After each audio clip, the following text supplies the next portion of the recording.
Somebody asked in the comments, and it was a terrific question. Thank you so much for that, etc., etc. Like and subscribe, give everybody your Patreon, you know the drill. He had a very good question. And that was, how do I keep a conversation going? Well, I'm going to have to, now that we're going through the formalities of like and subscribe and whatnot, one more trope of this channel. Are you reading books? Well, are you? Because I'm very, very curious about you doing that thing that I'm constantly asking you to do, and it's pretty much the only thing that I'm interested in talking about in this entire channel. Tune in a couple of days for the exact same reminder that you will promptly ignore. I have to tell you that it's actually a little trick that Woody Allen uses. Yeah. Well, let's not get into that. But the point is that, let's just pretend that this is the 90s and he's still just a genius. He had a great little piece of advice, which was that I read non-fiction and fiction for an hour a day. But it's the same thing across the board. An hour a day keeps the normies away and makes you much more recluse and lonely. But you become a lot better at conversation.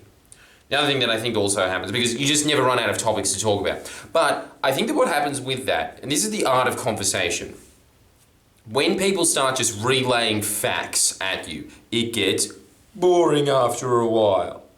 The way that a good conversation works is that you're building things. In fact, Edward de Bono has a really good phrase of this. I'm just relaying stats to you right now. And how lame is it? But he has a really good point on this, which is that a good conversation is kind of like a garden. You're just planting all these little plants in little places, and at the end you have a unique little garden patch because it's two people's minds coming together and exchanging and flowering. Da, da, da, da.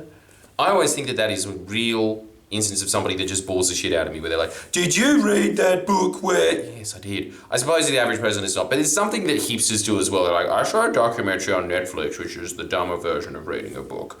And I always use this trope because I've heard every single hipster ever use it, which is, do you know that there are no clocks in casinos?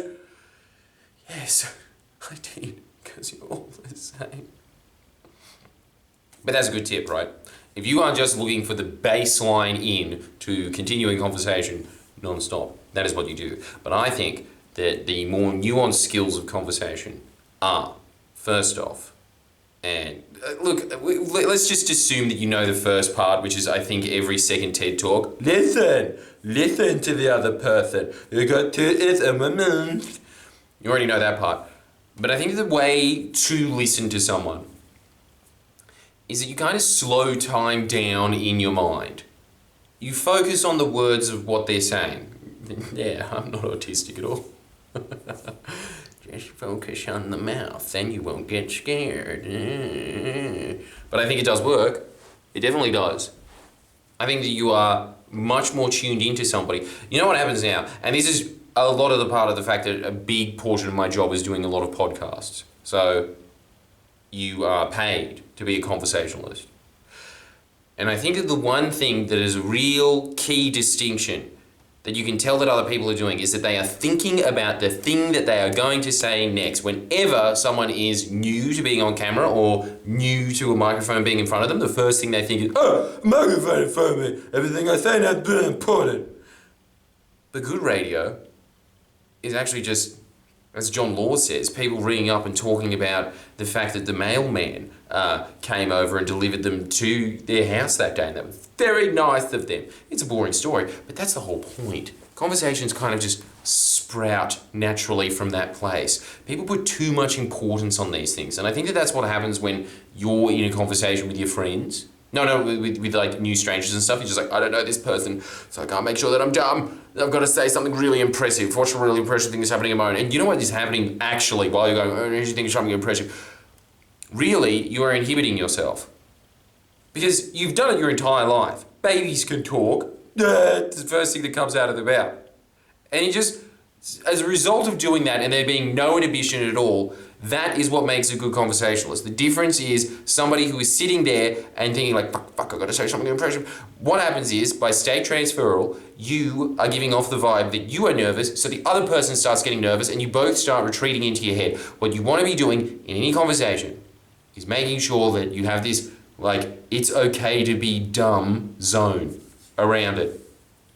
It'll go into a more interesting area anyway. The people that are involved will be more creative, because a big part of creativity is the ability to make sure that you are able to make mistakes, making that safe space where you can sit in there and just try something out, and if it doesn't work, it doesn't matter. That's how you should be thinking about conversations with other people. If this doesn't work, who cares? Well, I suppose it matters for me because now I get cancelled and that kind of stuff. But for you, it doesn't. You're not in that position, so why do you give a shit? That's the other thing that I think is just such a downer as well. This whole PC bullshit. But it does. It naturally inhibits everybody, and they have to think like, am I allowed to say that? Well, around certain people that buy into that culture, right? But if you are around normal people, and that's the other thing, those people just less and less friends. Because, and what is the difference there? There is a preconceived moment of judgment there. So what you are trying to do in any interaction is remove layers of judgment. You want to make the other person think, I am not judging you. And hopefully they will reciprocate and do exactly the same thing. But it is the same thing when Eckhart Tolle talks about getting into the moment, which is how much more can I focus on the moment? And I think that that's what you should be doing in a conversation as well. You should just be focusing on everything they say. And the thing is, if you are actually focusing on what they're saying, instead of being like, fuck, I need to say, I need to be a good conversationalist. You are ahead of 95% of people. 95% of people are either in their own heads in the way of like, oh, I'm the shit, and I'll say whatever the fuck I want, and I don't care what anybody else says. Or they're in the other way of just being like, I'm just gonna listen to everything they say, but actually not really listening to everybody, I'm just really scared. But they're in their own heads. Very few people are actually focusing on the other person. If you naturally focus on the other person, you naturally know when to chime in. Something will just spring off in your mind because you're actually listening to them and be like, oh, that reminds me of boo. That's what happens. So yeah, like when people, I suppose it's just very nasty hoarded advice when people say, yeah, you have to listen to people. Because yes, it is true. But I think that when people say listen to people, they go, and nothing really sprouts. I think another thing that makes people very boring conversationalists, apart from relaying facts and not listening, I think one of the other things that I think just like really gives me the shits is when people just continually ask questions. Which is another indication of not listening. But they're just like, you hear the other piece of advice, but you just got to keep asking questions. But really what you are looking for there is an information gap. But do you understand the theory of information gap? You don't, do you? You would if you subscribe to this channel and sign up to my membership at jordanshanks.com. Link below. $2 membership, more videos, making you better at being less awkward in, I'm assuming, uni parties. You hear the idea that you've got to ask questions. Now, the theory behind that is the idea of information gap. I think it comes from linguistics. And it is that as soon as you open up a question, you're searching for more information out of the other person. So you are bringing in curiosity into the conversation, which is one element of listening, I suppose. But the other one is that because you have done that and created a layer of curiosity, the other person is supposed to sit there and reciprocate by trying to fill that information gap. And in that information gap, you have potentially created interest. The problem is when people just keep asking inane questions. So I suppose the example of that, I suppose, would just be like, what did you do today? Yeah? Did you like that? Yeah? Was that fun? Yeah? Oh, I already asked, did you like that? Was that fun? Oh, no, 3 in a row. Oh, whoopsie daisy. End of conversation. Because they're actually not trying to open up information genuinely, are you?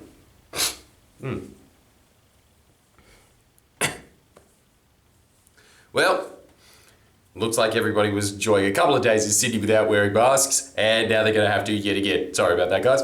But if you are genuinely inquiring for information and you create that information gap, that does generate some level of rapport and interest. It does, but they have to be genuine questions, which brings me to the final piece, which is, if you are not a good conversationalist, really, what is the core of that?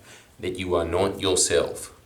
or you are not giving yourself permission to be yourself. And you're your own unique flower, and you have your own things to share with the world, I'm sure. It's pretty sad, I do actually believe in that. But if you are not allowing yourself to, quote, shine, to quote me, if you're not allowing yourself to, in the words of Vanessa Rossi, shine, you will automatically be unattractive to the other person talking to you. And this even just happens in like the phases of attraction in life, or if you're just talking to people in general. We're talking about attractiveness generally. If you are hiding something, there is just an immediate instinct in human beings to think, kill him. Kill him, because he's not being himself, and so he's concealing a weapon. Get him before he gets me! It is really scary thinking about things on a primal level, isn't it? Because everything just boils down to like, hello? Or, yeah, but that is true. So, I think the way that you become authentic, that you allow yourself to be yourself,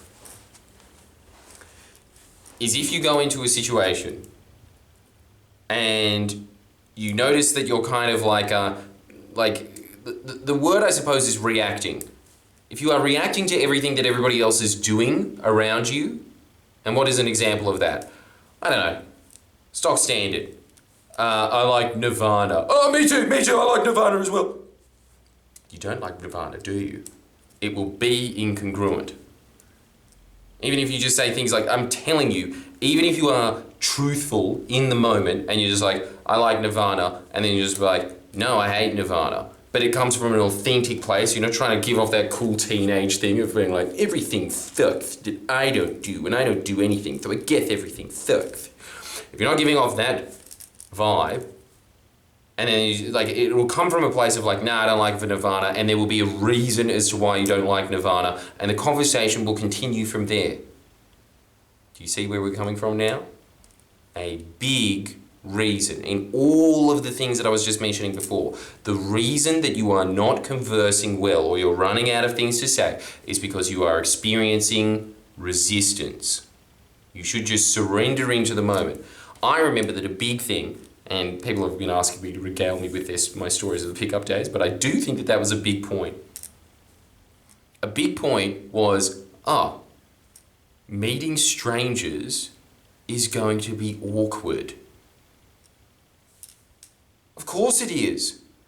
Once you just understand that one point and you just walk into these scenarios and you just think, yeah, the first few minutes is going to be uncomfortable, as your primal brain kind of figures out, they can cheat on something, they're going to something. You move out of that mode. There are tricks that you can do to improve those moments. A really, really common, easy one, raise your eyebrows when you meet someone. Be like, hi, how are you? Even if you just remember that. Because look how much more friendly it is than my standard face. My standard face is this. And then I go, and then because it's just like this, it like goes back to a primal point where you think, that person must know who I am. Otherwise I'd be like, I'm trying to fire them out. What's this up to, guy? But if you open this, well, it's kind of disarming, isn't it? Another good way of thinking about it is, you know when you're, like this whole area here, you know when a dog likes you and then it rolls on its back and it allows you to pat its stomach? Well, what it is really doing there is exposing its most vulnerable side of itself. And I think that that's the whole thing, that if you open that up when you walk into these situations, if you just walk in kind of thinking like, the other trick, I suppose, is like, you know, everyone here is friendly. You just go in with that assumption, and then I think everything from there just spurns. Doesn't mean that you don't be unauthentic, but you try and just get into this mindset of like, the people that I meet are going to be interesting and friendly. And just because you are thinking that way, naturally it starts to spur on. So I think that the big take-homes for today of our conversation are, 1, be authentic. As in, just say what your opinions actually are. What you are trying to do in every conversation is reduce resistance. And if the other person rejects it from there and is just like, I don't like you, good day, like it's Morrowind or something, and walks away, well, what happens in Morrowind? You just get on with the mission, baby. You just have to see it as being awkward by design, and anything that happens from there is going to be what happens, because you're walking into the situation as yourself and people can reject you or like you from there. But if you don't, everyone is going to not like you. Everyone will come across thinking that guy's insincere. That's the first point. The second point is, what you want to be doing when you walk into these situations is assuming that everyone is friendly. And the third big thing is, I think, that you are like trying to focus more into the moment. Actually really focus on what the other person is saying. It's actually pretty straightforward, isn't it? Anyway, that's what I think you mean when you say right out of conversation. I think I just made it a much more wider thing than just being like, here's why you're actually an insecure, shitty person, all right? Nah, I'm sure you're all right, especially if you are a contributor to my Patreon, Jordan Shanks. Make sure that you sign up so you get more videos and like and subscribe. Thank you so much.